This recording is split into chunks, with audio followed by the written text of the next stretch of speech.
Here's the final bedtime story. The bedtime stories will be in 3 parts. The first 2 parts I tell you are interesting, but it's the 3rd part that's the most important.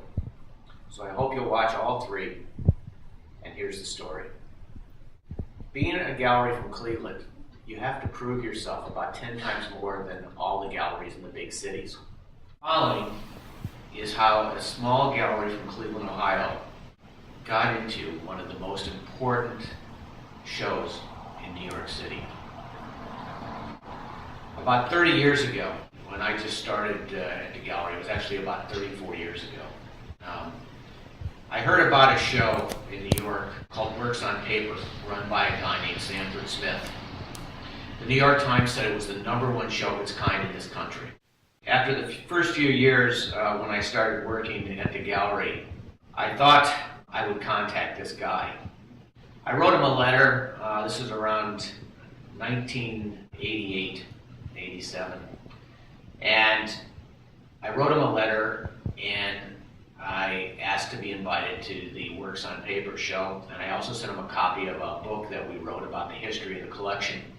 And I didn't hear anything. And I thought, well, Michael, this is ridiculous. And I got into other shows. I got into shows in Los Angeles and San Francisco and Washington and Philadelphia and Boston. But every time I tried to get into a show in New York, they'd see that I was from Cleveland, Ohio, and nobody would let me in.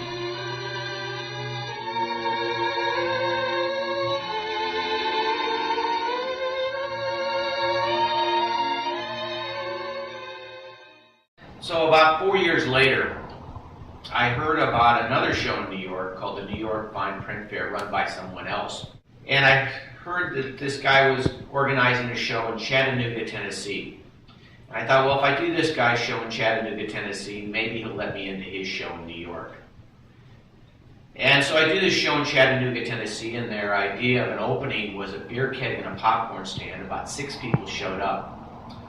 But it got me into this other show in New York. And I took Continental Airlines.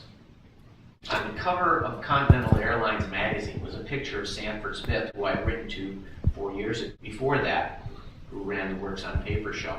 I had no idea what he looked like. And this is, before the internet and everything else, and where you just can look up people's photos. And so I go to this show in New York, and it was a pretty good show. On the second day of the show, this guy is walking by my booth space, and he looks just like the guy in the cover of Continental Airlines. So I walked up to him, I said, excuse me, I said, are you Sanford Smith? And he said, yes, I am. I said, well, I'm Michael Verne. He says, well, you wrote me 4 years ago and sent me a copy of that book about the history of the collection. I said, well, I didn't think you ever got it. He said, oh, yeah, I got it. So I took him over to my exhibition space, and I showed him what we do. And this is around April of 1990. And when I got back home, I decided, all right, I'll write this guy one more time. I wrote him a letter. I said, I don't claim to be the biggest Japanese art gallery in the world. I don't claim to have the most Japanese prints. I said, I find it funny when people make all these boasts. I said, but it said in the article about you in Continental Airlines that you want to keep things dynamic and new. And as far as I know, you've never invited a Japanese print gallery to be in the Works on Paper show. So I don't hear anything back from him.